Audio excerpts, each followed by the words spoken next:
everybody. This is Jennifer Hadley. I am welcoming you all to International Women's Day, celebrating women from all over the world with a focus on mom life. Thank you for joining in. I'm so excited to have everyone with us today. It's been such a fun day of energy. I've just been feeling all this energy today, and I'm so excited to have you all here. Originally, my plan was to bring everybody on individually, but I forgot to kick you all off, so here you are. One job.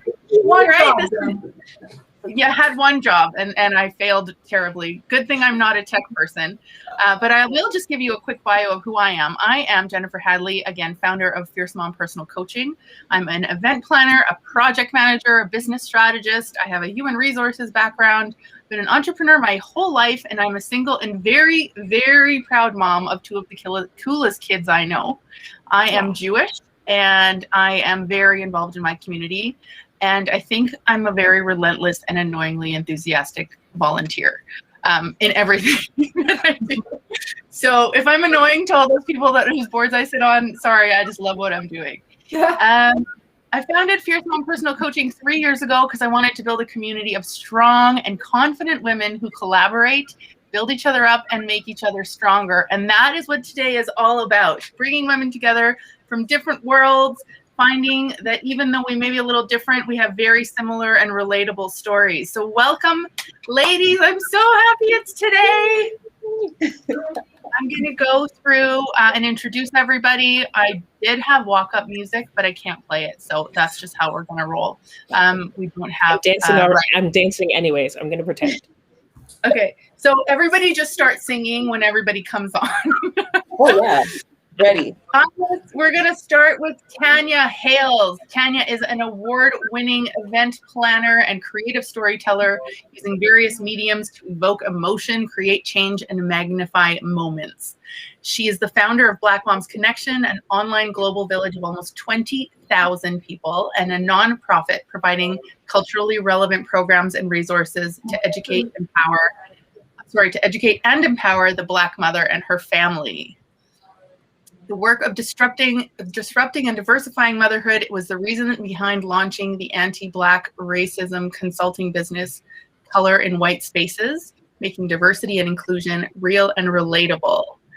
And she puts all these puzzle pieces together using the world's oldest form of connection, which is storytelling. And that's what drives her forward. Welcome, Tanya. Thank you, thank you, thank you. Pretend that Beyonce's playing. Just pretend. We're good. Listen, actually, don't sing it because I'm afraid of all things Beyonce, so we will get shut down. So just sing in your heads. Just sing in your heads. Pretend Beyonce is on stage, but we actually have our own live Beyonce. You are the Beyonce of our group, so we're so happy to have you. Also, we have Sally King. Sally, say hello. Hello, hello. Sally is an author, speaker, and family coach. She is an adult adoptee from the foster system. She knows firsthand the devastation of childhood trauma and is a survivor in more ways than one person should ever have to count. She's now a mom of 2 grown bio sons and a young daughter that she and her husband adopted through the foster system. She embraces her duty to do hard things and rise above circumstances. It has been her deep desire to give a voice to the vulnerable and voiceless and bring her message of healing, help, and hope. Sally, so great to have you on here. I'm so excited to hear all your awesome stories. Well, what was your walk-up song? I can't remember what it was. Whatever doesn't make you strong, whatever doesn't kill you doesn't make you stronger. Kelly Clarkson. Something.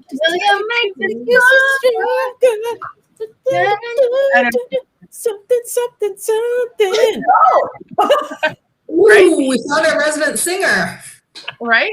And this is a live stream, and I really, really hope that you join in the chat, post your stuff in the chat, add your comments, join the conversation. This is a fun party of moms. We're all hanging out.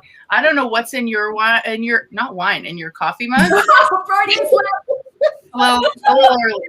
I don't know what's in your coffee mug, but I'm down for a party. So everybody join in the chat, add your comments, and we will be happy to respond if there's a question. Next, we have Deepa Medwan. Hi, Deepa. She is so great.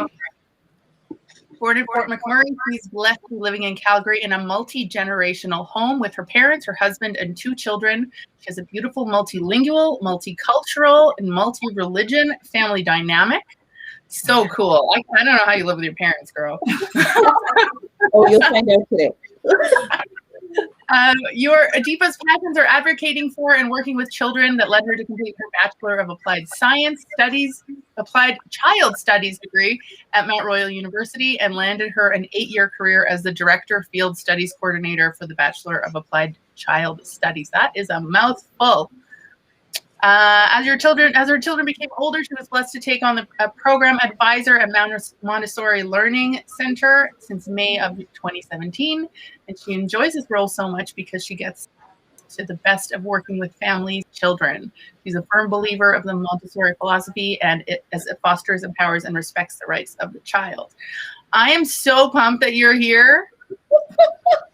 Jennifer, I forgot my song, so I'm just going to dance and pretend that I remember what my song is. But Yeah, we like the Bollywood dancing. Yeah, there you go. I have them somewhere, but I don't know where they are right now. I'm so excited. We're just going to thank for you. Welcome. Thank you so much for being here. And we also have Emily. Hello, Emily. Emily's a very cool lady. She, I'm just going to give everyone a quick heads up. She just quit her corporate job in oil and gas to pursue a psychology degree. And girl, good for you. Good for you. I'm so proud.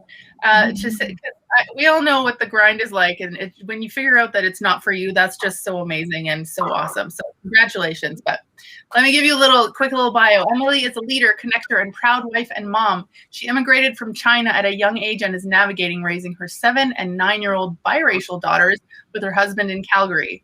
Emily is passionate about mental health and positive parenting, especially based on her family's journey with ADHD, depression, and anxiety.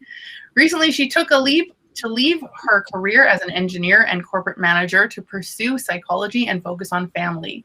She's dedicated on volunteering for not-for-profit, including Calgary-based family service agency Families Matter, and with mental health initiatives. Emily, welcome. So glad you're here. So happy to be here. So great. So great. And actually, Emily and I went to high school together, but we didn't realize that until way later. So that's kind of cool.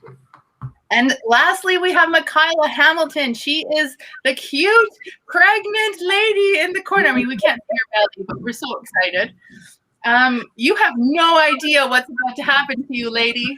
Nope. Don't tell her. What's that? Don't tell her. Don't. She'll figure it out, right? For 5 minutes. You'll learn.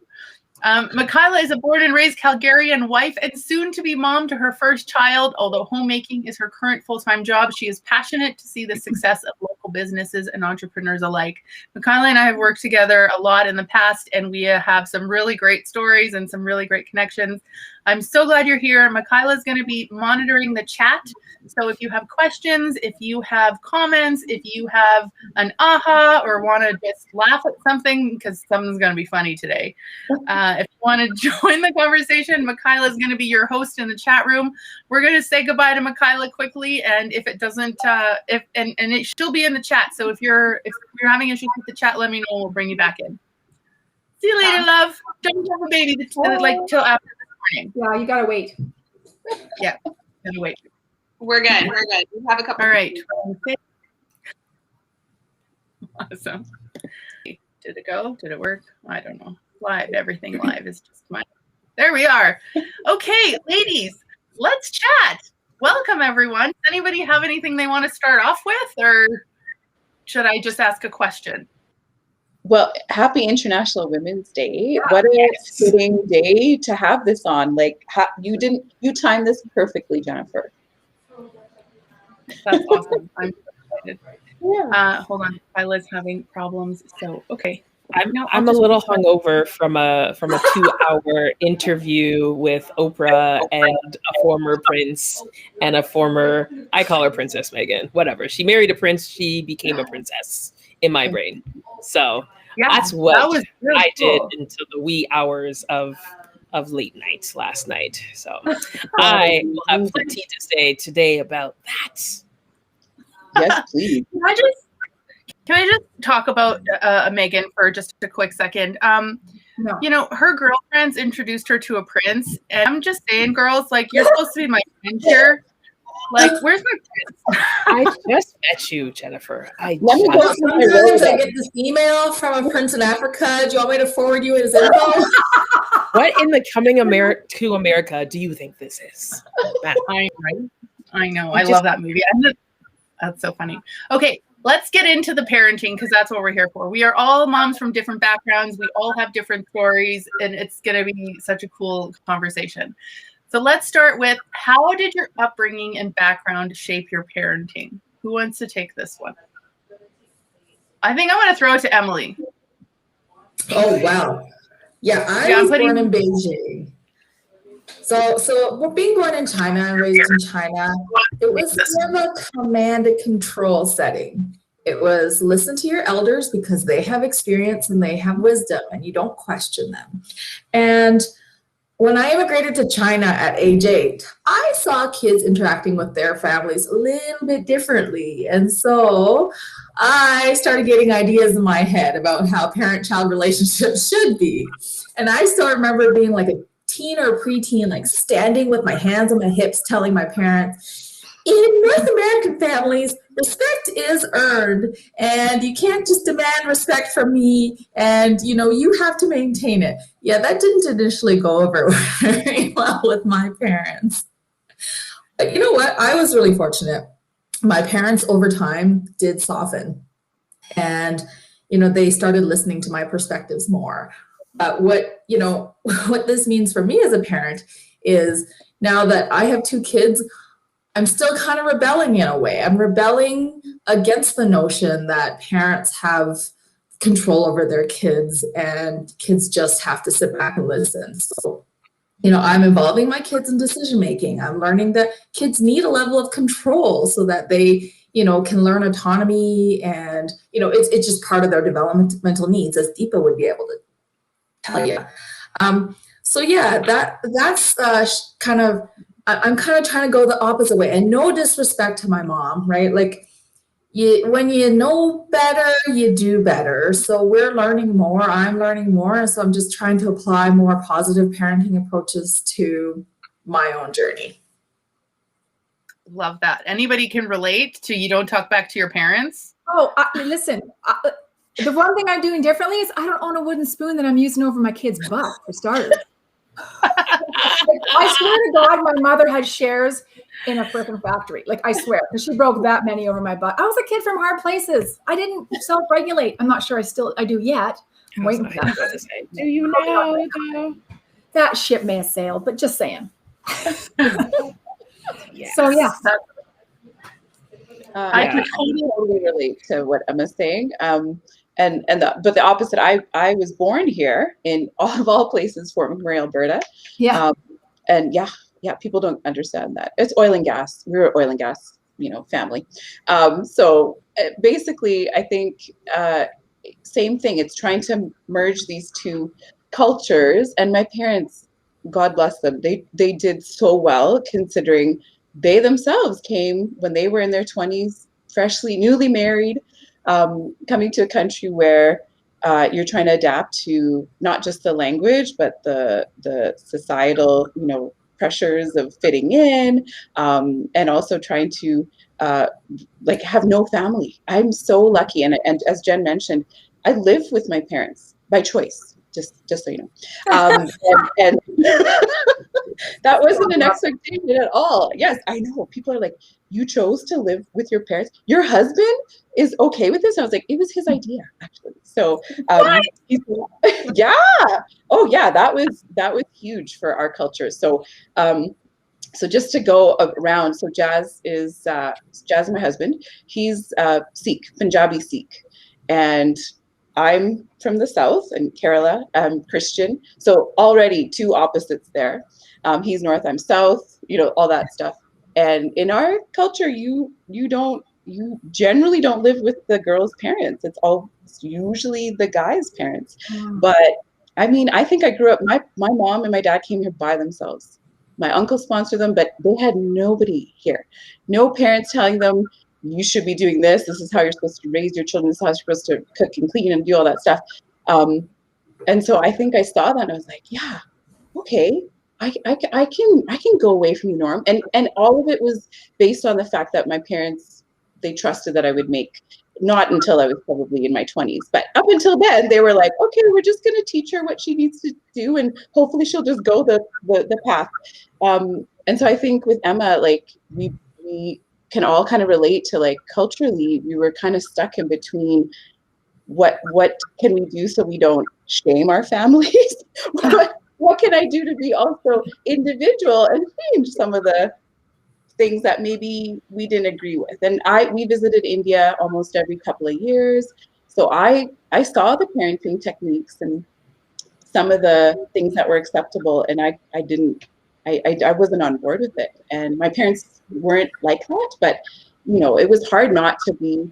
So I'm so proud of our culture. Like, I'm very proud of being East Indian and Malayali and all that stuff, but trying to balance it out with living here, where this is where I grew up. This is where I, learned everything. It's been that journey, but it's been hilarious as a parent. When you're a child, you don't appreciate the stuff your parents go through until you become a parent or see other people. Like, I have lots of cousins and stuff that are like, how do you do that? How are you living with auntie and uncle and not pulling out your hair? How are they not pulling out their hair? And I was like, oh, we play lots of cards and drink a lot. So. Yeah. I'm just kidding. That's awesome. No, you're not kidding. This is not tea, just so you know. Right. Tanya, how about you? What was the question? Glad you're paying attention. I'm in the answers. I am actively listening to Emily and Deepa give their answers. I just remember the question. The question was... It was around backgrounds and upbringing shaping your parenting skills now. Oh, gosh. I think what I've learned in the last little bit is I'm going to say millennial, but I include like the Gen X and the Gen Z and whatever, or NES, in that have so much unlearning to do about how we were parented. Sally, same with the wooden spoon and the spatulas, always the kitchen utensils. Right. Like, I'm just like, why? Or a belt, right? I'm just like, I got the belt. Yeah. Why? Why the kitchen? Because like, now I have triggers every single time I need to stir some spaghetti sauce. Or do you terrible? I don't know. Right. So I think, there's so many things, like our parents just knew what they knew, what they were taught, what they were told. And my mom, she immigrated here as a teen, and she became a widow pretty early. She became a widow in her 30s with 3 kids under 10. Wow. So then she just had to work. So it was an ex-boyfriend of mine, ironically enough, who said, we weren't parented, we were provided for. And I'm just like, yeah, there was not she couldn't show up to, my school assemblies and the parent teacher meetings. And, she was a nurse. She worked all the time. Mm-hmm. And, she did what she did. And the emphasis was go to school, get an education. And that was basically it. It wasn't specific career goals and do you have dreams and who are you as a person and saying I love you and all these things. And it's funny because this morning, I woke up this morning early to finish a writing deadline because I had procrastinated a little bit. So it's like 6:40 in the morning and my son comes out of his room crying. What's happening? And he's just like, I had a nightmare. I couldn't move. I was getting kidnapped. And and he's just sobbing, just weeping. And I'm just like, okay, like, I'm just like, thankfully I still have some left. Let's bring you in. And, what was so interesting to me is he's just like, I might be too afraid to go to school. And I'm like, okay, right? Like that's not even something I wouldn't even be able to say to my mom, much less have her react in kind. And I let him lead, then he fell back asleep, and then he woke up. He's like, what time is it? I was like, it's 8:05. And he's like, all right. And, started making his way towards getting ready for school. And I was like, well, all right, I guess he's going to school this morning. But I had already like mentally prepared. I'm like, oh my gosh, this panel today and all this stuff. Like I had mentally prepared, having to share the day with him and be a parent first, and what that would have done for everything that's in my calendar today. But so much unlearning that we have to do for sure. Absolutely. And I think that everyone has their valid points about what we learn and how we take it in from being kids, and how, we've all unlearned. One of the questions, which is actually a great segue, is what did you have to unlearn while you were parenting, through your parenting journey and through your own motherhood? And, Sally talking about the wooden spoon, I got the belt. And I had to go upstairs and get the belt myself so that I could get belted. Why are you're making me get my own weapon to be used against me? Like how, like what kind of psychological torture? Right? I don't know. But on top of that, if I walked up the stairs in a way that was like stompy or angry, then I'd have to come back down and go and do it again nicely. Like okay. I love my mom. I love my dad. They're amazing parents. But again, like you said, we do what we know, right? We don't know otherwise. My mom grew up in like communist Russia. They stood in line for bread. There was no like comfort in that life. My dad was born in East India in Mumbai, but then his whole family lives in Israel, and he fought in the Israeli army. Like you don't say no to your superior. Like that's just right? You just don't. So now, like, and even still, it's ingrained in me where I think I want to buy a new car, or I want to buy a new house. Like, I have to ask my mom first. I'm almost 40, right? I have to ask my mom, what does she think about this car? Or what does she think? And she's the same way with my grandma, my 90-year-old grandma, who like runs the family still. We're all scared of her. Before I send my kids to her house, I make sure they're dressed with their coats and their hats, and they're like, and they get it. They're like, okay, Baba in Russian, Baba Tanya, like, we'll just do it to make her happy so that she doesn't get angry. So we're still doing this. Like, why am I still scared of my mom? I call that a healthy fear, though. Like, there was this like balance. Like, I really wanted to like make a bracelet of WWMT, what would mom think, or what would mom say?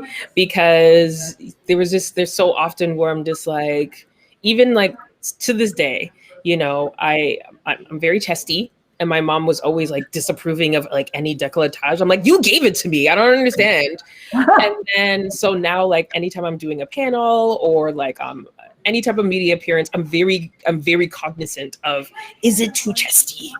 Is this shirt mom approved? Like, I literally still have that in me. It's a healthy fear. And, I think all the people who were like, I was beat, I turned out fine. I'm like, did you turn out fine?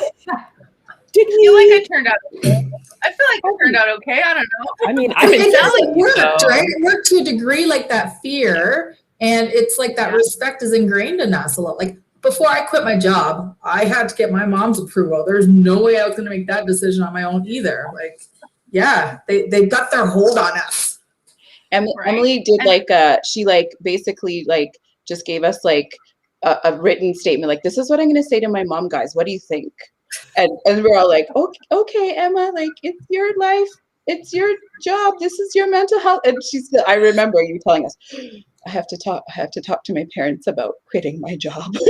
We're all like, oh yeah, okay, that makes sense. So from my perspective, things were a little different for me because my parents died very young, like my adoptive parents. And so I sort of like, I lost a second mother, right? Because I lost my first mother and then I lost my second mother. And so I would have loved to have been able to, I was 18 when she died.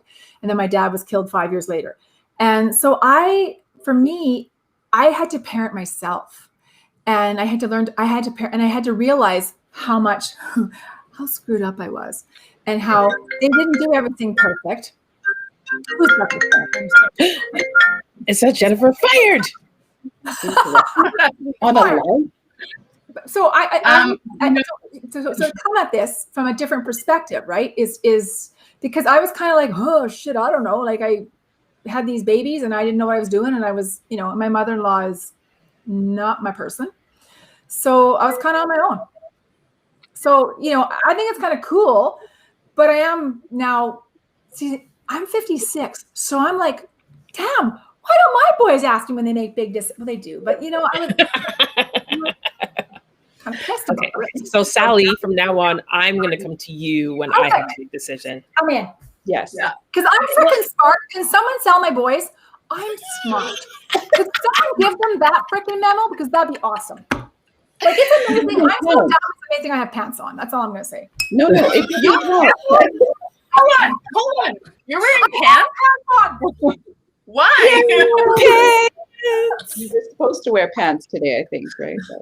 Are you? I don't know. For that now, you don't need to wear pants. I'm not telling you anything.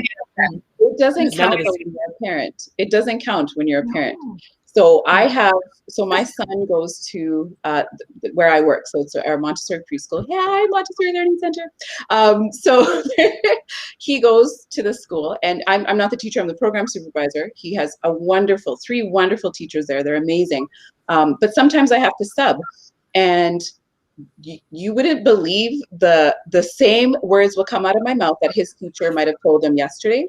And we're in school, so this is in the school. And I will say the same words, and he'll be like, "That's not right, Mama.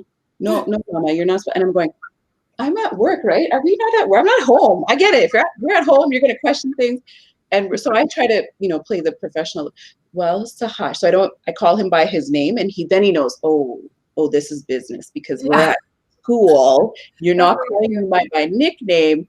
I need to listen. But if I tried to do that here at home, it's straight to grandma and grandpa. So they call him Amuma and Apupa. But Amuma said, and I'm going, but did we not have this conversation 20 times over the last week? But you're still going to go and ask, okay. And then sometimes you just have to choose your battles. That's what I've learned. Oh yeah. I mean, I just smile and nod. Yeah. Great. Yeah. It's your 20-year-old. You got it all figured out. Awesome. Sit back here and get the popcorn out. Let's see how that goes.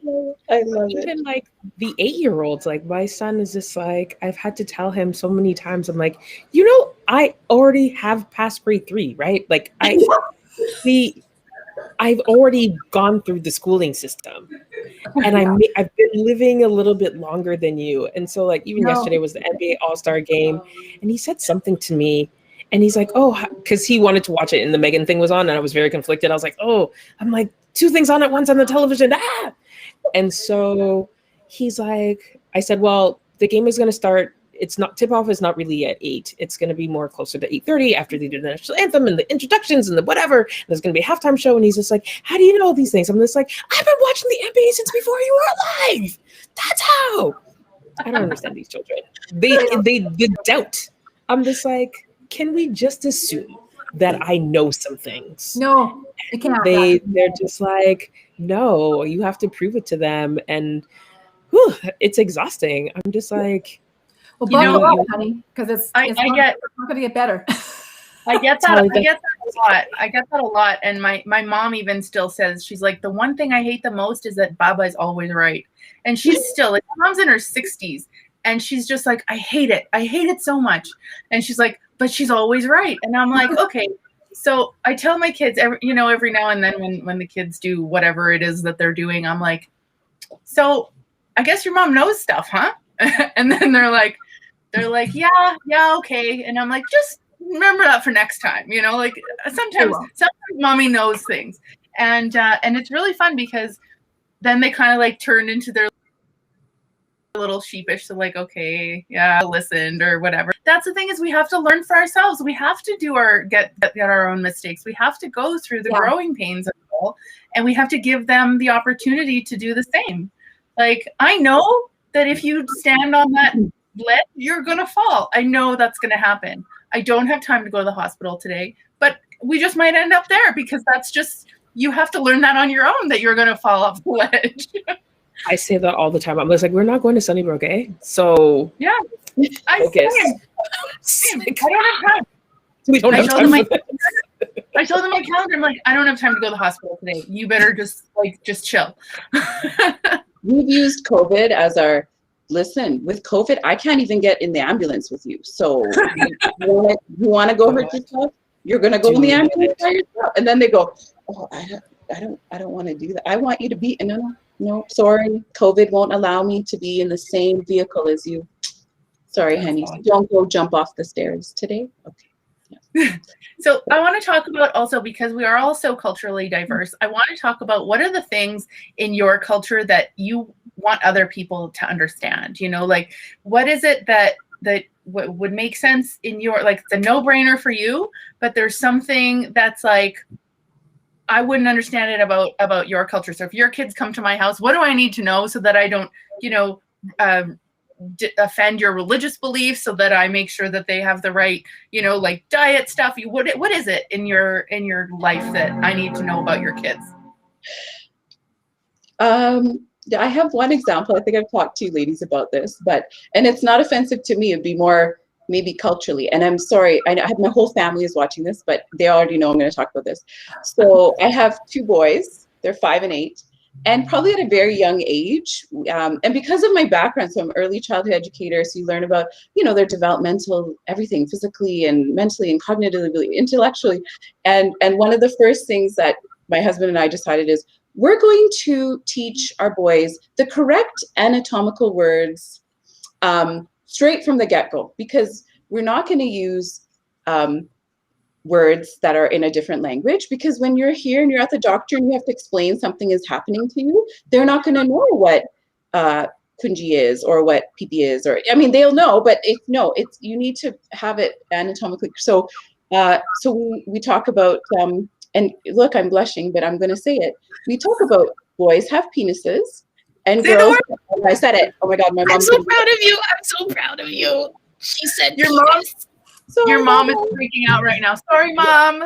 Yeah, she's downstairs, but also not sorry. So the first time we had this conversation, and I think my mom and my dad. So my dad is a gentle giant. Like he's very quiet, and he just has to look at you in a certain way. And I kind of like that's how we never got spanked. There was a look. He'd put his glasses down and.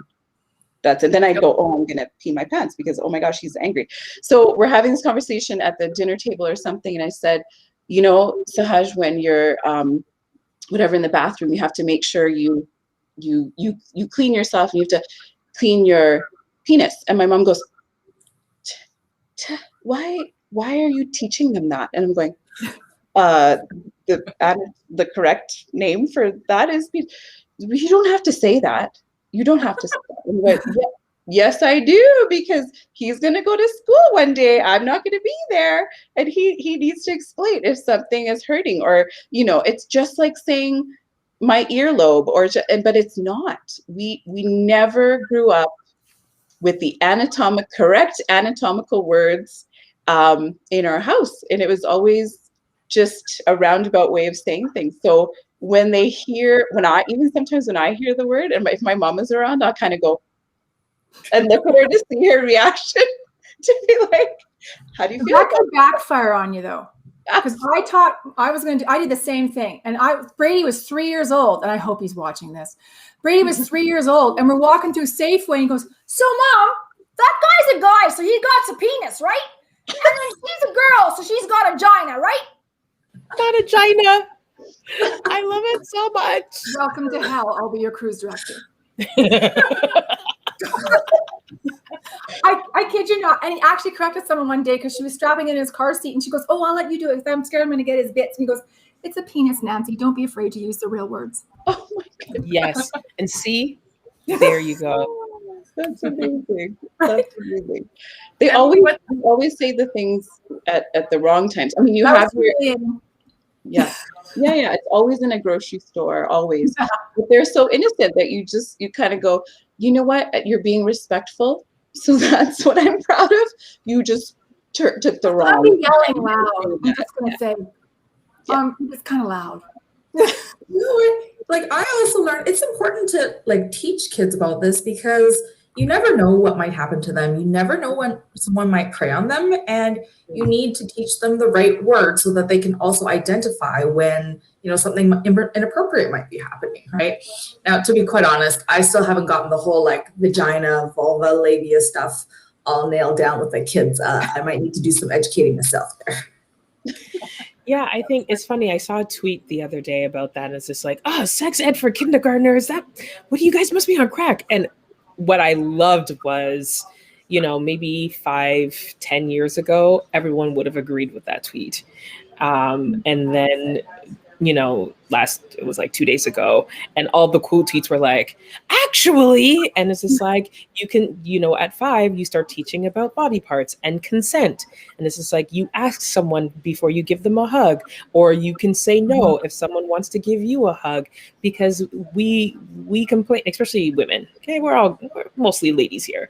And when I say here, I don't mean the panel, I mean like watching. Because everyone would have been like, which one? I know. See? And it's just like, you know, we can't complain about, men don't express themselves and they don't know consent and all these other things, but we're not teaching it until it's way too late. And then they think that consent is a gray area when it's very, very clear. Right? You ask, yes, it's not super sexy, but you can make it sexy with the right person. Anything can be sexy. So it's just like, if they learned it at 5, they wouldn't be such dunces at 25 and 35 and 45 and 55. Yeah. And when I say they, I don't just mean men too, because there's a ton of women in our mom's group who are like Deepa's mom, very averse to teaching the proper terminology and saying it. I'm just like, didn't a whole human being come out of your uterus? Like, I need you to what? But yeah, it's really, I think this is a super, I know we veered from the question, but I think that this is super important. There's so many people who, here in Ontario, we freaked out. We had a lesbian premier. So she was trying to indoctrinate all the children and with the sex education. And I'm like, or safety. But you know, people get so caught up in, they think sex means intercourse, and I'm like, but there's so much more to sex ed than that. And you know, blow their minds and tell them that toddlers masturbate, and they're like, how could you say that's not true at all? And I'm like, have you met a toddler boy? Do you know what they play with? Like, it's just nature, like it's natural. But that, and again, it's not just culturally. I think it's just education in terms of where, like you're saying, Tanya, where we're at in this day and age. And thank goodness there's so many wonderful resources out there on the internet, especially. And you can't believe everything, I know that, but you know, if you vet some really good sources, in a very gentle way, can educate people on that. And I think some of it is more, they just have to be open to it. And that's more what it is. So living together, you know, with my parents, so that's come with so much time and grace on their end. God bless them. But I just wanted to actually add to like, not just, like the sex ed part, but everything from hugging even. So in our, and I'm not just saying this culturally to generalize, but I think a lot of the expectation with children is when your auntie or uncle or an elder comes to visit you and gives you something, you have to hug them to say thank you. That was always, and again, my parents never meant it as it's like it's a must, and it's like they thought it was just, that's how you give respect. So any aunties and uncles, and we're part of a really big church. So we had visitors all the time. My dad's really involved in the church. So like constantly we'd have people in and out, and same with my mom. And so every time they would come to visit us, like me and my brother, they'd get, we'd get little gifts and toys, or they'd come and, we were always like, oh, thank you. And, you give the hug. It was just something that was, and they never pushed it. It was just something that was expected. And the first time this happened with my son, my oldest son, Jace, he's a little bit more introverted than my second son. And Emily would know this,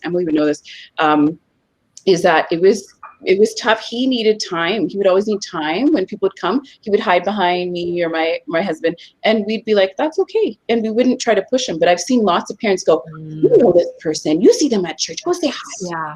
Go say hi. And it made him, and it started making me feel really uncomfortable. So one day it happened such that, and I always pre-warned him, he'd always need transition time. So I'd always say, listen, Jace, you know, so-and-so's going to come. You can come and say hi if you want to. And if you don't want to, that's okay when you're ready. And it was time for this person to go. And they had given him like a little bag at the end, like with something, chocolates or something. And, you know, we always say, don't forget your manners. Like you still need to say thank you and all that stuff.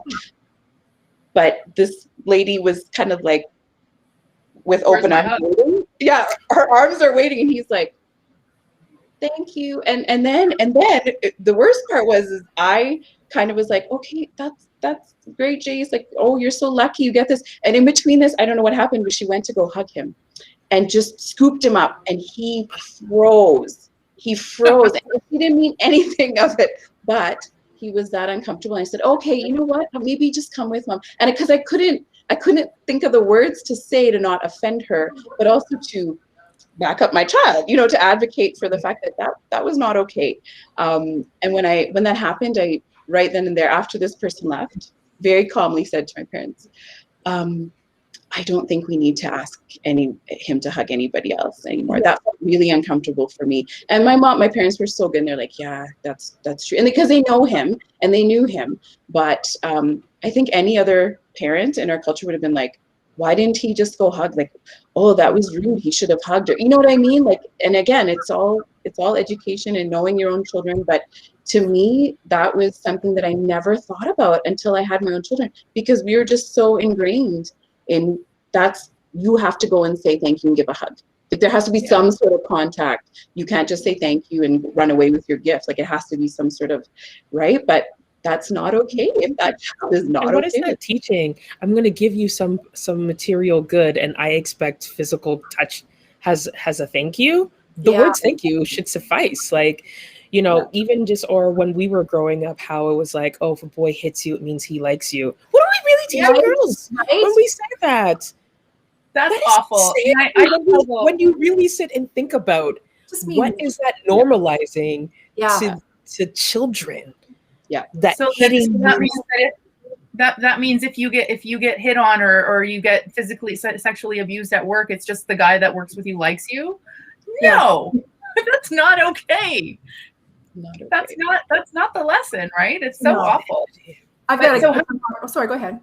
No, Sally. My daughter, who's 10, she's from she's was a former foster child, and she's a kid from hard places. And like we always say, she could get stink eye for England, because she just like, she will shoot you a look like, stay back. And so I will just like pre-warn people and say, just don't let her come to you. Don't get in her face, because I don't want her to also be the kid that everyone hates. But I also want to respect the fact that this is not comfortable for her. She had to do visits with her bios who were not familiar to her. As hard as that is to hear, she didn't know them. She was leaving me. She did not enjoy that. She went from her bio mom to her foster nana to me. And then social workers would come, drivers would come and pick her up every Tuesday and take her to visit her bios, another stranger. And then the social workers, because she was so cute, wanted to pass her around. And I had no say in that.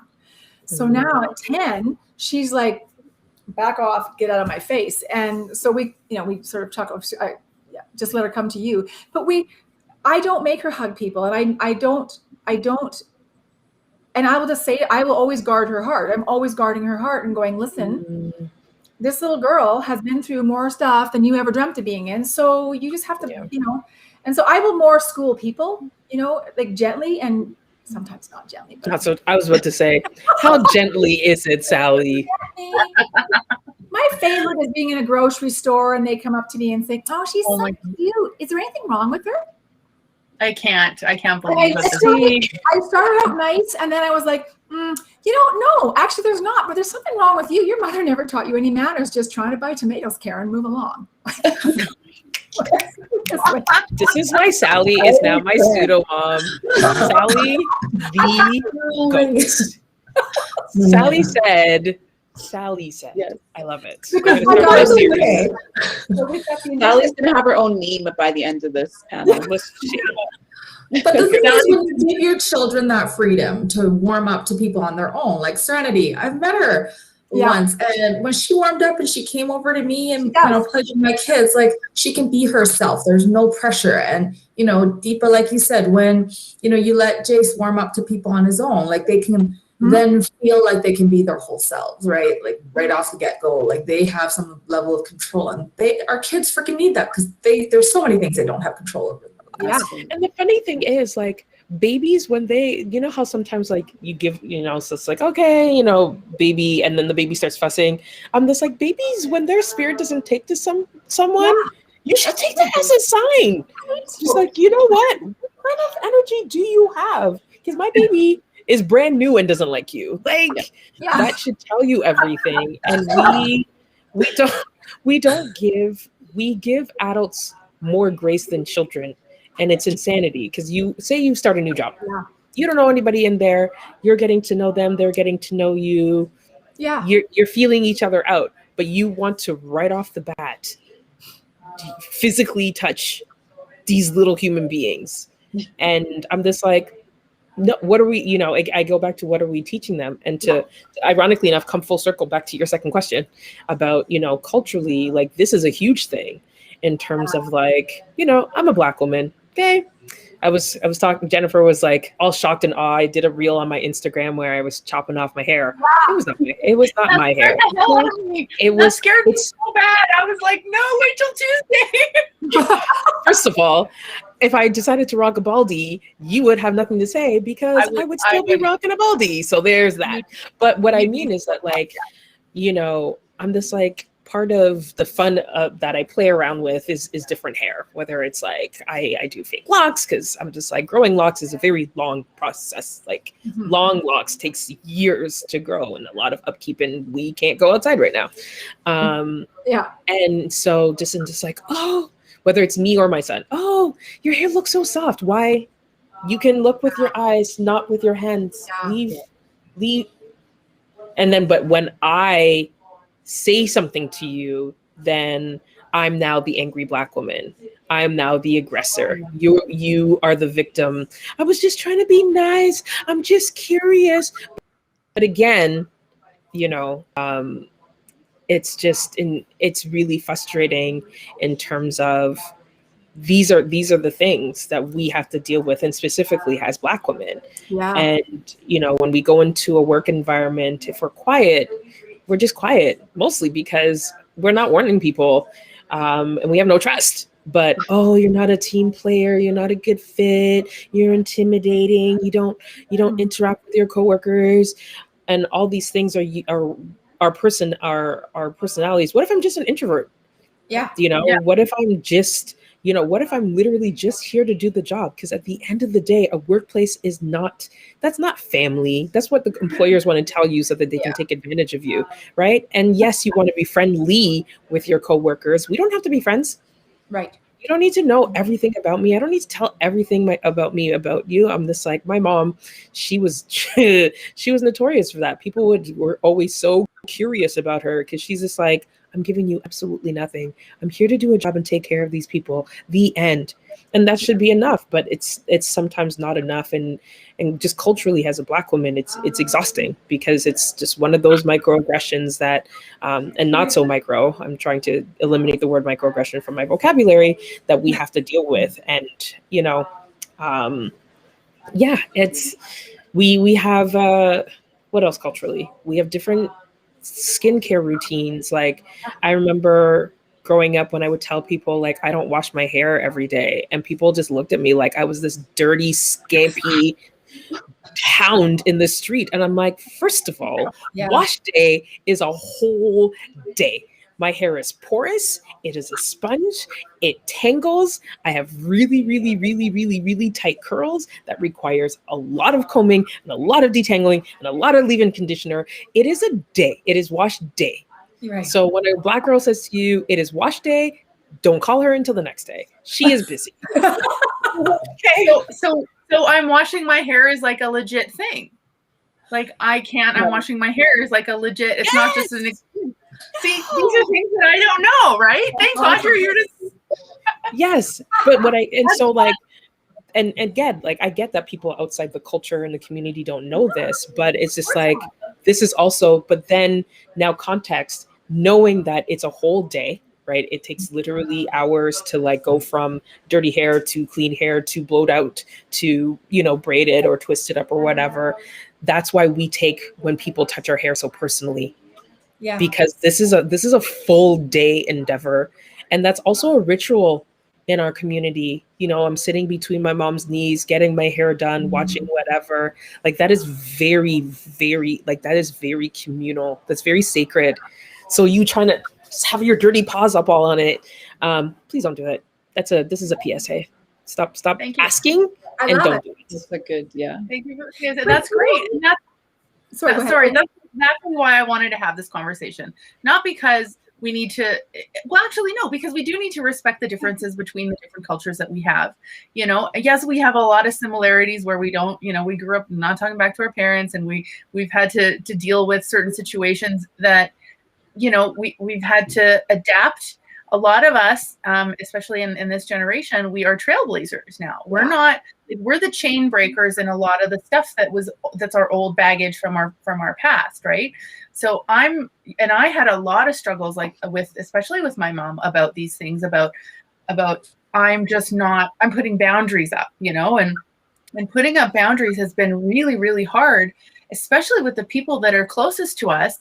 Because as we have our cultural, our cultural sort of ingraining and the things that we've learned, we want to be us. I want to be me. I want to be myself. And I respect and love my family, and I want to be, make them proud.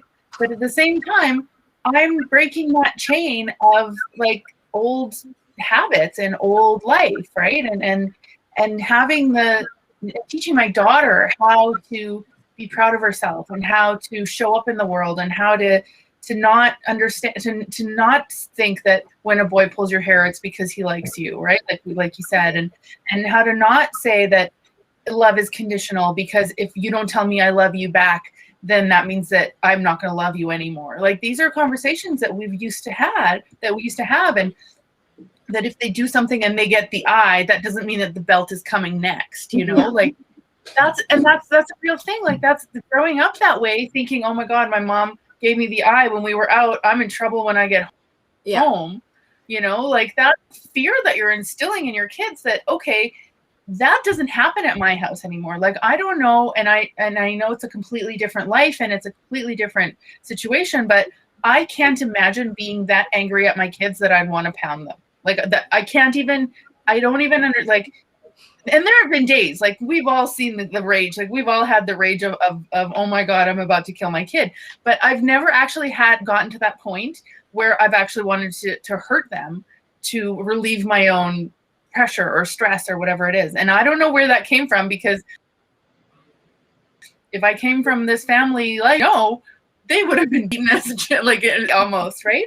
So it's unlearning, right? It's how do we unlearn, and how do we move forward in this way where we still respect our background and where we still respect our community. So teaching people about don't touch my hair. Honestly, I washed my hair today just for you guys. Thank you. I take mine off every night and I put it back on every morning. It's lovely. Wigs are amazing. And that's amazing. But the whole conversation started, and I want to talk about this one story because Tanya, I know you've probably told it a million times in all your things, but this conversation actually was birthed out of a story that Tanya told me about sunscreen. Oh, yeah. Right? Is that the story you were trying to get me to say, but I totally missed the cue? My bad. No, there's no cue. I really want people to know the story, because with the question when I had asked you, what is it about your culture that's different than mine? In Jewish culture and religion, we don't mix pork. We don't eat pork, and we don't mix meat and milk. So if my kids were come to your house and you were to give them a cheeseburger, they would probably eat it because they're trying to be polite and not, be rude. But we don't do that, or pepperoni pizza. We have a lot of friends come over sometimes and they're like, can we get pepperoni pizza? Well, I don't do pork and I don't do meat and cheese. Right. Technically, as a good Jew, that's what I would not be doing. Like, I don't keep kosher. But, you know, in the Jewish culture, there are certain things that we, you know, keep track of. Certain households don't eat pork because of religious reasons, or if you're a vegetarian or a vegan or things like that come from your culture. We want to know. I want to know, what can I do when your kid is friends with my kid? And because we're seeing each other at school, we're seeing each other out in the communities, right? So Tanya, your kid comes over in the summer. I slap on the copper tone, and I'm like, and then I feel terrible, right? So tell everyone about that, because I love that. I love this story, and this is actually why we started this conversation. Oh, the Sunscreen story. So people, when they ask me how BMC even started, it started at splash pads. So I was there. My son was, I think, 2. And I wondered aloud to myself, and I really wish I went for the purpose of this panel. I was going to buy some sunscreen to exhibit what it looks like when you put regular copper tone on black skin. Just hint, it's not cute, right? Because we can rub as we need to, but it just, the blending doesn't quite work. It's like wearing the wrong shade of foundation, ladies. Like you just, you know when it's off. So, yeah, for me, I was just like, I wanted to be able to ask, like, where can I get sunscreen for black skin? Because fun fact, yes, Black people have more melanin in their skin. And we're a little bit more protected from skin cancers. However, we are not immune, and we do still need to wear sunscreen because we're not, you know, we're not the Black Panther. Like we still need to wear some sort of protection when we go out in hot suns. And yeah, and that's how it started. And so like whenever, like especially during the summer, if my son was in like a camp or anything, it's just like, bring sunscreen. I'm like, because I'm just like, either I have to go get this expensive ass sunscreen that they're probably gonna lose, and then I'm gonna be mad, or I go get this cheap ass stuff that's gonna have them wandering around looking like Casper. Like I just, it's a conflict of interests.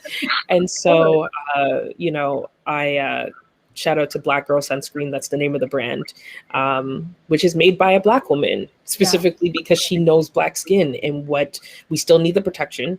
And like I wore it in Barbados during the summer and didn't get burned once. So like it was brilliant.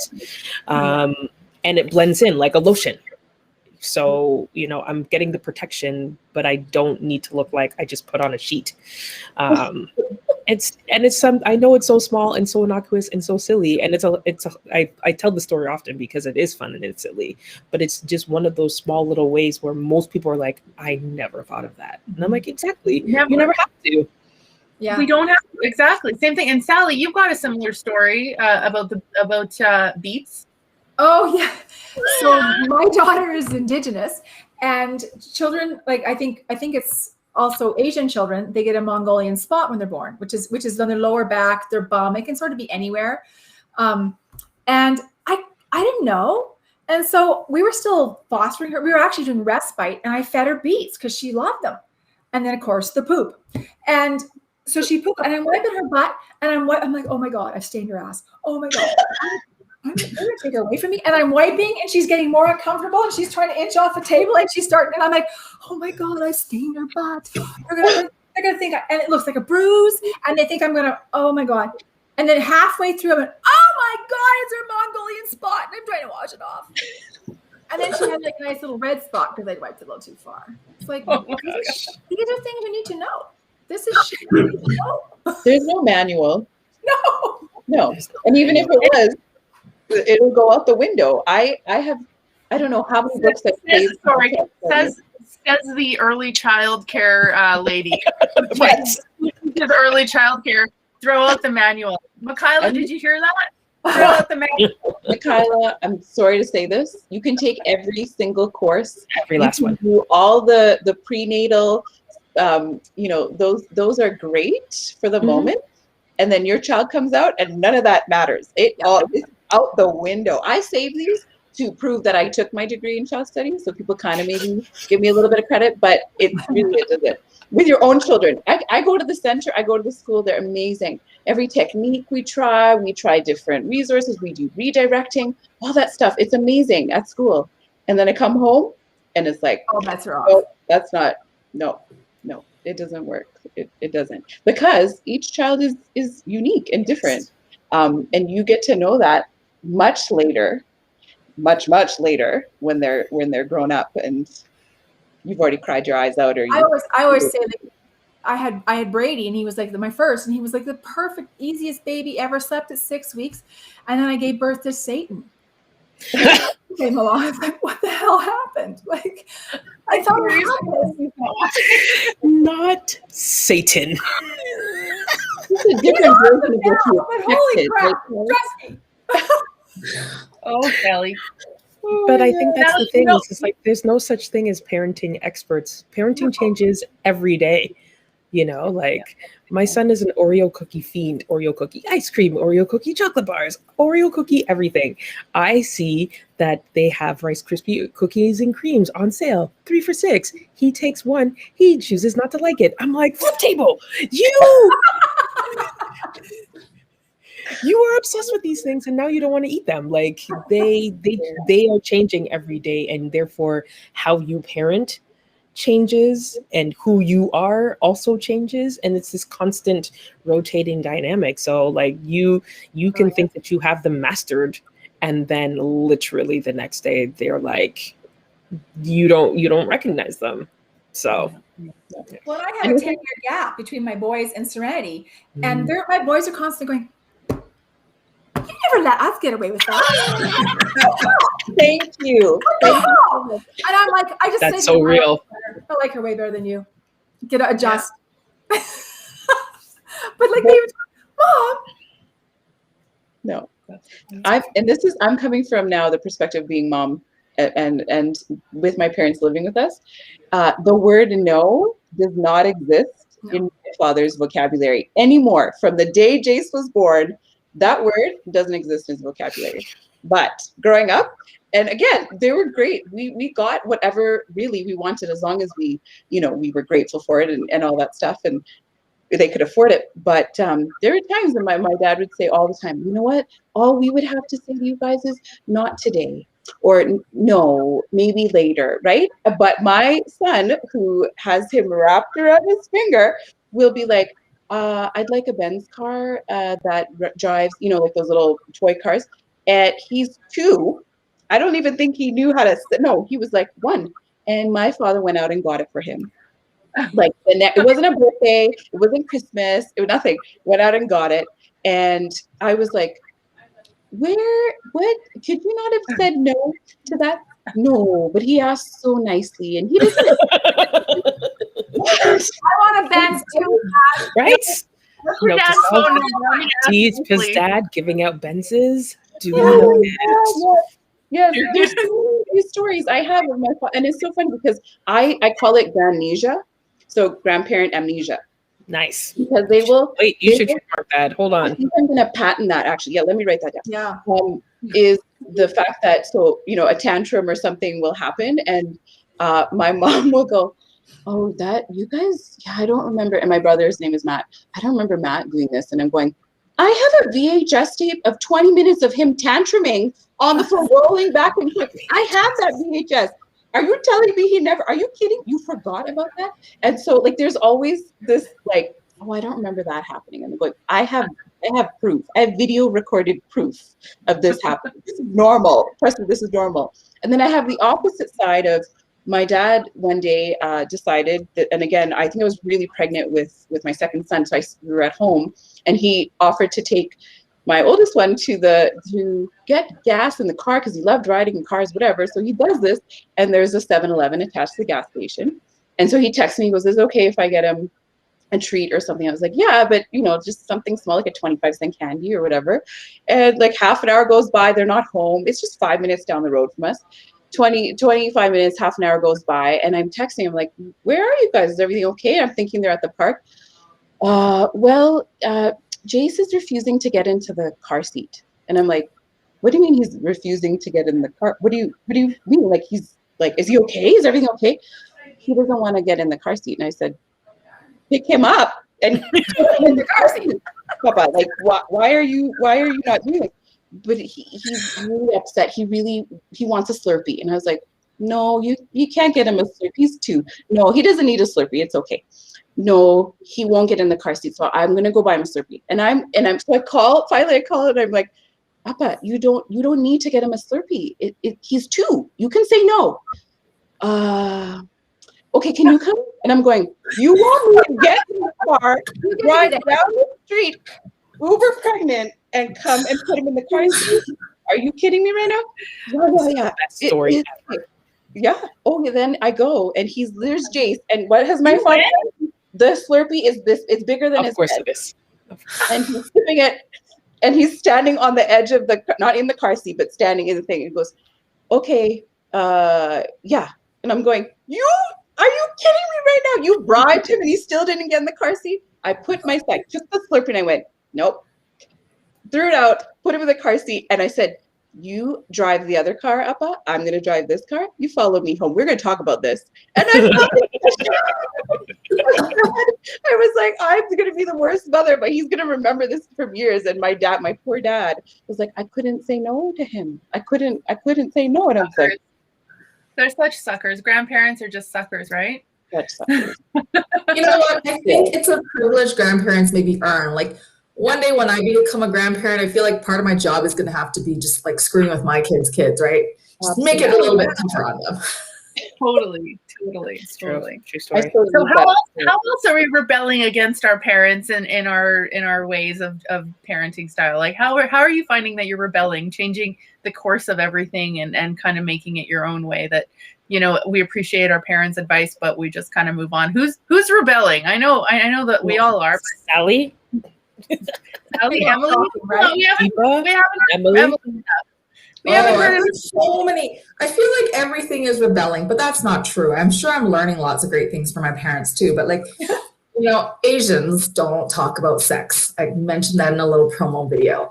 I don't know about the rest of you, but when I was 19, it was the first time my mom ever said the word sex to me. And it was after I was dating my now husband. We were in her house, just the two of us alone. And she had to whisper to me, so are you and Sean? And she's never used the word sex. She just said, and I said, yes. And then she had to whisper, are you being safe? And I said, of course, I'm being safe. And that was the end of the conversation. That was it. That was the end of the conversation. And I think, for her, sex ed was something that school took care of. And school did, thankfully, to a degree, right? But for us, the kids are curious. They ask questions about sex. My husband explains the science of it very matter-of-factly until the kids are bored and walk off. But then I get caught off on tangents, and I want to teach them everything. I'm like, okay, so sex doesn't necessarily have to be between a man and a woman. The kids are very clear. Men can marry men, women can marry women. Just don't marry your sibling. This is this is the type of things that they learn in our household. That's a PSA, folks. PSA. Good lesson. PSA from Emily. Don't marry your sibling. Don't marry your sibling. I adopted. I could have. Oh yeah, you could. There. Oh shoot. That's right. I should be talking about that kind of stuff too. Yeah, but and just more generally, it's feelings. I was taught to be stoic, stuff your feelings down, don't talk about it, put on a happy face. Probably a lot of you guys were too, right? I did that for years and years, but there's a history of depression and anxiety in our family. And I finally, through the work with an amazing psychotherapist, learned that, hey, acknowledging feelings are a good, healthy thing. In fact, it's really unhealthy to just lock it all deep down. And so I'm working really hard to talk about feelings with my kids, recognizing different kinds of feelings, expressing their feelings, how to do it in healthy ways. And, my mom would be like, oh, don't cry, kids, because you don't want, and I think a lot of parents in our generation, you feel uncomfortable when your kids are upset. We as parents are uncomfortable with tears. But I've learned that, tears are a much gentler way of processing feelings and healing than throwing stuff or exploding, right? And so, I encourage my kids to cry. We talk about, healthy ways to redirect the frustration or the anger or the sadness or whatever is happening. And there's been a lot of it during COVID, I'm sure with everybody. Our kids are not, doing totally okay. And so thank you for saying that. Thank you so much. Everyone's like, kids are resilient. I'm like, they're not resilient. No one is resilient enough to live through a pandemic, but okay, thanks. Continue. Yeah. Like my kids are exploding way more, and I gotta kind of dig in and kind of go, what's underneath that? And like I want, and I know like my mental health challenges has impacted my family, and I want to be really open about, this is a thing that we need to learn about and break through that stigma. And there's a big stigma around mental health in the Asian community. I know that for sure. And I've learned just through some of my psychology studies that, Asian families and, Black communities, like people, you're taught to be stoic and have to be strong. And it's much, much harder to break through that and reach out for help. So, this is where I think I'm blazing a trail in my family as we talk about this stuff. Right. Yeah, totally. It's so important. And I'm the same. I talk to my kids all the time about being a good communicator, and feelings are important, but being able to express and say what it is that you need at the time.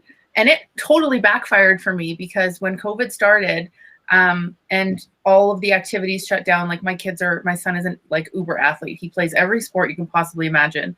And it was this weekend last year that everything shut down. And we didn't have hockey the next morning. We didn't have baseball tryouts the next morning. We didn't have all these things. And he couldn't go to school the next Monday. Like and he's a social, active guy. And he completely just shut down, to the point where he got so mad that I shut off his internet, that I took Fortnite off of his iPad, that he completely lost his marbles, trashed his room. Like all the words that I heard come out of this boy, I was like, who are you? And then he moved to his dad's house for 2 weeks because he needed a break from me. And I was like, whoa. And to be that, like, if I would, and I remember telling my mom when I would get in trouble, I'm going to run away from home, or I'm going to go live with my best friend, Laura, or I'm going to, like, you're never going to see me again. And I remember I wrote her this letter saying, like, all these terrible things where I was a teenager and I was like, I hate you, and you've done this to me, and you've ruined my life, and all this stuff, and I'm going to run away, and if you try and find me, I'm going to kill myself, and all these things. Like, what a letter to write to your parent, right? So harsh. And I'm thinking, this is what my son basically did to me. Like, he drew a family portrait of me and him and his dad, like, and Ella, or my daughter, and I was like a circle with 2 X's in like his eyes, and it was like, and across my chest he wrote stranger, and I'm like, what? Who are you? So angry, and I was really hurt, but at the same time I was like, okay, this isn't about me.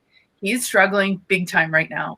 So I let him go live with his dad for 2 weeks. I let him calm down, but I still showed up, and I was still like, every time I went to pick Ella up from there or drop her off to her dad's house, I would have a chat with him in the car, and I'd be like, what's this about? What's going on? Well, I just need a break. I need a break. I'm stressed out. And like, that's how it came for him. And as soon as he understood that there was a safe place for him to be okay with that, and that it was okay for him to express his feelings in that way, and that I wasn't going to take it personally. Of course, it hurt my feelings, but for me to make it about him and his needs and say, and my ex and I, we fight over our time with the kids. Like, I don't give my kids up when I get them, because I can't wait to have them back. But to put all of that aside and to say, okay, Joey needs to live with you for a couple of days, or until he's ready to come home and be and respect the rules of this house, he can go and live with you.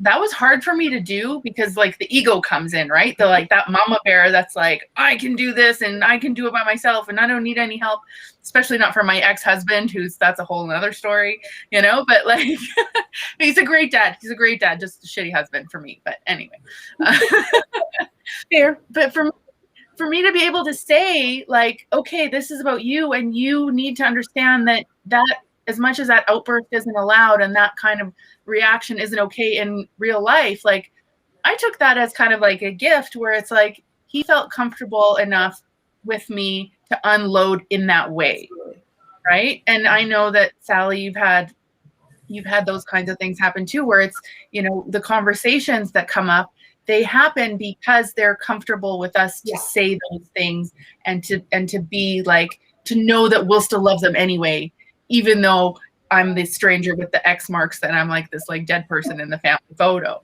It's funny because I found it like the other day. I found it, that picture behind, like it fell behind his desk or something, and I picked it up and I'm like, oh, remember this? And he's like, I don't want to talk about that ever again. Like he knew that moment.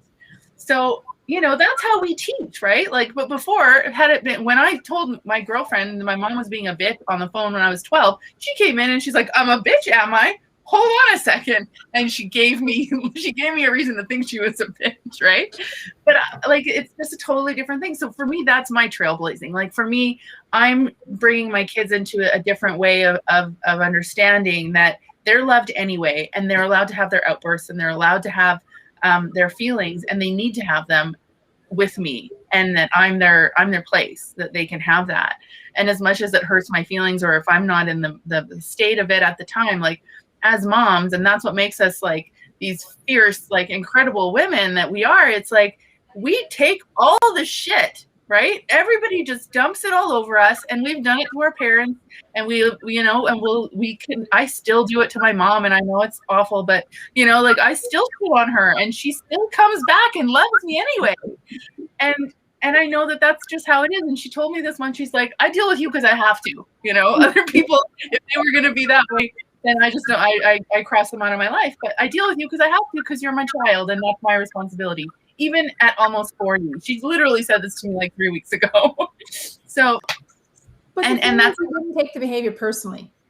Yeah, right? You can't. It was never about you. It was just, you're a soft place to fall, because I can barf all over you. And I talk to parents all the time, and I say, this is not about you. Your kid did not wake up this morning and go, okay, today's the day. If I don't have her losing her shit, sobbing in the corner, rocking back and forth, I have failed. This day has been a bust. They don't do that. They respond to the world around them, and they know you're safe. They know maybe they wouldn't have been as safe with your husband. I don't know, but they ex-husband. Oh yeah, sorry, your ex-husband. And they know, sorry. And they know that you just have to know you cannot take it personally, because humans lay the bones in you if you don't freak out on them. Totally. It's a really good point. I think for me, what I've had to learn too is, well, a couple of things. What you just said, Jennifer, is these kids can hurt your feelings and break your heart. And sometimes it's because they're just pushing the boundaries, but usually at the root of it all is there's something on their heart and their spirit, and you are a constant. I'm a single parent, and I've been that way since pregnancy, and my son's 8 now, so when he was around like 6, he became an angry little boy, and every Christmas it would be, when am I getting a father? And let me tell you, there's nothing more heartbreaking than receiving that question and then not being able to give them a satisfactory answer. And I had to deal with that, and had to, seek external supports on that, because it just was not trending in the right direction. And I'm so cognizant. There's so much. I mean, the stereotypes of Black single mothers already is this thing, and we're welfare queens. I'm this like PS. I'm this like, I had a 6-figure event planning business before COVID. Thank you very much. And I live in one of the most affluent neighborhoods in the city of Toronto. But, I know that there's so much, society just puts a lot of stereotypes on me as his mom, and him as being raised by a Black single mother. And so for me, when he is able to, the other day, I sent him to bed because we were just fighting about something. And so he's like, I'd like to talk to you. So called me into his room, actually into my own room. He sat on my bed, and he's just like, I asked you for something, and then, you sent me to bed, and I didn't like that, and I would like an apology. And my immediate reaction was pride, because I'm like, if he at 8 has a sense of emotional intelligence to ask for or seek an apology because I hurt his feelings, I'm just like, what is that going to mean for his future partner, or when he's in another situation? He knows how to advocate for himself. All of us on this panel, in our own ways, every day, doing the thankless exhausting work of parenting are changing the trajectory of where the society is going. We're going to have a society that has a clear understanding of that boys can and should cry, that sometimes as moms, we don't always like our children. We love them, but there are days where I'm just like, I don't like you much right now. And so I'm just going to lock myself in the room. And we have to make it okay to say these things. Our parents didn't have the space. They didn't have the ability to say, I want to run away. I want to break. I'm a single parent who has been parenting during a pandemic 24 hours a day, 7 days a week, and I'm exhausted. Yeah. Right? I mean, he's at school right now, but you know what I mean? When he physically was not in school, and I'm just like, I am not okay, guys, you know? And then I lost my mom in October, and I had to parent during a pandemic through grief and his own grief. Like, it was just a whole lot of layers. But I think at the end of the day, you know, him being able to express his sadness, ask me questions, and feel like, they are going to push their boundaries, and they are going to say things, whether it's under their breath or written in a letter or drawn in a picture. But hopefully we are our children's first secure safe space. And raising children to let them know that. And I've even said to my son, I'm just like, you're not always going to like me. The other day, he's like, I don't always like the decisions that you make. And I'm like, that's fair, but I make them for a reason. He's like, okay. And I'm just like, you're 8, right? And I'm sometimes in awe of it, but, you know, I said, if you don't want to talk to me because you're mad, or you just don't feel like, you know, because you're mad at me, then you have your Uncle Jordan, you have your aunties. You know, I have a partner who's across the border. You can message him. I'm just like, it's my job to provide my son a safe place to land. And if it's not with me, then at least it's with people that I have vetted. Yeah, that's amazing. And that's so great. And what a celebration. And we'll tie it up here because we've got about 8 minutes left on this call. But that's something to be celebrated. And we can all, when we have those parenting wins, like the other day, I put on this, like, you know, those motivational sort of, when you get out of bed, you gotta be the hardest working person in the room, and like all those people that do those valedictory speeches, and, you know, like, come from nothing and become something and whatever. So I had this. I just stumbled upon it on Spotify, and I played it for the kids in the car on the way to school. And it was like, you got to believe in yourself, and nobody's going to do this for you. And you have to be your own, you know, biggest cheerleader, and you got to believe, and and so then I look at my kids and I'm like, what are you getting from this? And my daughter's like, I believe in myself. And then my son, and I'm just like, one of the things was, you have to visualize yourself being in that successful 10 years from now, be in that space and visualize it. And I look at my son, I'm like, what are you visualizing? He's like, I'm going to be in the NHL, and I'm going to play, you know, I'm going to have, you're going to, we talk about this all the time, how I'm going to be that mom with the Hadley, you know, jersey on, you know, cheering on my kid. And he can see that. He can see that in himself, and watching these things and letting them listen. Like, that was such a parenting win for me. When they went to school that day, they were like, it was like they did a haka dance, you know, like the rugby. They were pumped up, and I was like, I did that, you know, like I was happy that my kids had that feeling, but I was like, yeah, I did that. So now that's like our morning routine. We get in the car and they're like, which one are we listening to? And they get pumped up, right?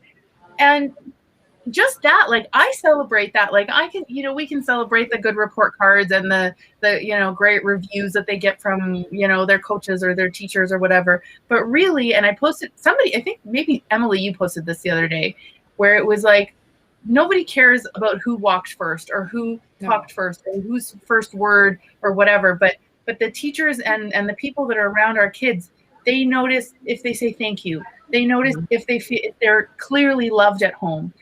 People around our kids notice what kind of people they are before they notice their accomplishments and their achievements, right? So what a huge, like, celebration that needs to be. And it's not a celebration of them. It's a celebration of us as moms and us as parents, because we're the ones do this to give them that. So last kind of, tie it up thing of yourselves. What are you celebrating about yourself in that way that you rocked it as a mom and that you do every day? For me, but you start. My grown sons are in my life and they want to be in my life and they call me every day and they do bring their problems to me. That's a win, because now they've moved out. So it's, to me, that's huge. My win. Yeah. That's amazing, Sally. I think right now my biggest thing is I am so blessed to be living with this the multi-generational family that we're in, and the fact that my boys, they actually want to know about what did Amma and Appa do when they lived in India when they were growing up, and they'll ask. And so my parents do prayers, and there's prayer. It's a great Lent right now, so they do prayers every evening, and they're asking those questions not because I'm saying, oh, we have to do this out of respect. They want to do it, and I'm still balancing the other half, which is Jazz, and we have special prayers we do, from the Sikh religion, and they both ask, and Papa, when can we learn the next one?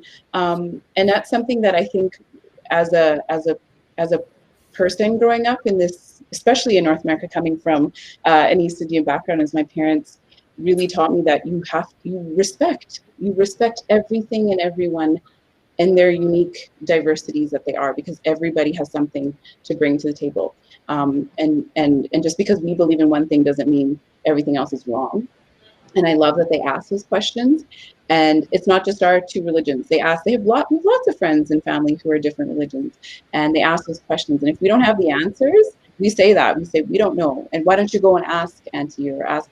And I think that's my biggest thing is I am really proud of the fact that we live in a multicultural, multi-religious, multi-generational home, and it's not just isolated to that. Like it's all or nothing, and that's what I love about there. And that's for every child, but I think for myself, I'm most proud about that. And I have my parents to thank for that, for sure, for being so open to that as well. That's amazing. Also, what a blessing for you to be in a global pandemic, have your parents, your libraries, as they call them, for your kids, and that's, they get to learn, and the recipes are getting passed down through you or to them directly. Like that time, there's a few silver linings of the pandemic, because I'm sure, I know that you still go to work in person, but for people who are like you in multi-generational homes, I'm just like, that time is priceless. No, it is. It really is. That's really awesome. Thank you, Tanya. I agree. Absolutely. Emily, what are you proud of? I'm honestly just proud to be raising kids who want to spend time with me. I know my kids are still little, 7 and 9. They want to spend time with their parents. They want to spend time with me. And they'll tell me things. Like they tell me about what they're excited about, but they also tell me about things that are troubling them. And I want that to continue on. I want them as teenagers or as young adults or, adults, for us to continue that relationship where we can come to each other and they can tell me their pains and I can help them with, whatever it is that they need. And yeah, that's really beautiful. That's awesome. I love that. And what a gift, hey? And that ties in with what Sally said, that they want to be around you and they want to keep coming back. So that means that you're doing something right. So awesome. Here after this thing, I'm heading to Edmonton to go thrifting with my son and his girlfriend. Yay! Awesome. Well, ladies, let's bring Michaela back in because she's been. I wonder. I'm sure she has a million questions and a million comments, and that's a whole nother show. But let's bring her back in, and we'll shut this event down. Hi. Thank you for joining us again. How's the chat been? It looks like you've been adding some stuff in there. Thank you for all of that. I hope that you learn something, but then again, unlearn it as soon as you have your own child, because it'll be totally different. Literally, I wrote at one point, I was like, I'm so glad that the pressure is just completely off, that you can learn something, but then the next day just unlearn it. because it's no longer relevant. I think the biggest thing, and I love listening to all of you guys, because there's so much wisdom within this group, as well as your own experience that you're bringing into this, but there's also so much freedom to just be. And there's no judgmental, like, I can't believe that you parented like that or anything. It's all just, you know, we're moms and we're just trying to figure this thing out. And to have the support of a group of women like you, to be able to not just affect moms like me that are starting my journey, but for all of our viewers as well. Like, I know that was really impactful. So thank you so much for pouring that wisdom out today. Oh, that's really sweet.